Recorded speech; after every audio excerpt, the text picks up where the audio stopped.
এটা কি গাছ দেখুন তো, আপনারা কেউ চিনতে পারেন কি না? কি চিনতে পেরেছেন নাকি আমিই বলে দিচ্ছি তাহলে? এটা হচ্ছে ক্যালাবাশ, মানে হিন্দিতে এটাকে বলে কমণ্ডল। তার একটা কারণ আছে কেন কমণ্ডল বলে, সেটা বলবো, আসছি। আর এর বটানিক্যাল নাম হচ্ছে ক্রুসেন্টিয়া অ্যালাটা। এই গাছটির কিন্তু অনেক গুণ আছে।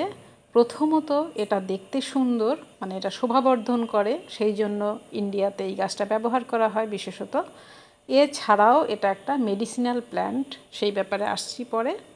এই ক্রিসেন্টিয়া ক্রুজের সাধারণত ক্যালাবাশ গাছ নামে পরিচিত। এটা আমেরিকার আদিবাসী ফুলের একটি প্রজাতি, তবে মধ্য আফ্রিকা বা দক্ষিণ আফ্রিকাতেও এটা দেখা যায়।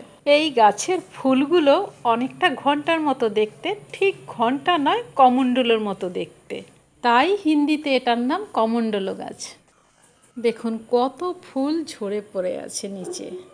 আমি ফুলগুলো দেখাচ্ছি, ভালো করে দেখুন।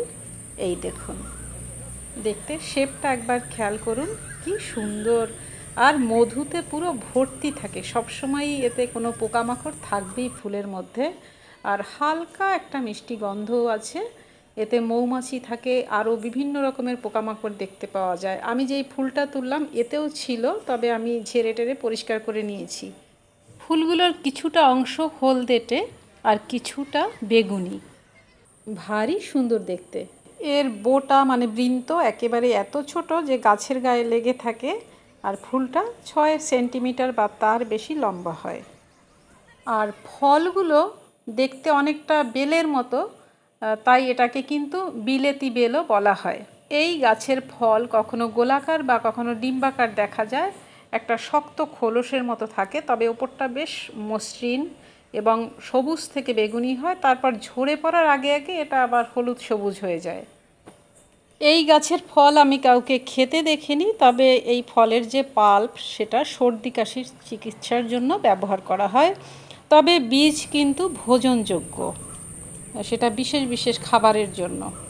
গবেষণায় দেখা গেছে যে এর পাতা অ্যান্টিব্যাকটেরিয়াল, অ্যান্টি ডায়াবেটিক, সাপের বিষ নিরপেক্ষ, অ্যান্টি এনজিওজেনিক, অ্যান্টি মাইক্রোব্যাকটেরিয়াল এবং অ্যান্টি ইনফ্লেমেটরি এবং সাইকোটক্সিক, ক্ষত নিরাময় করে। শুধু তাই নয়, এর পাতা অ্যান্টিপ্লেটলেট অ্যাগ্রিগেশন হিসেবে জানা যায়। আর কুজেট ফলকে কিন্তু অলৌকিক ফল হিসেবেই ধরা হয়।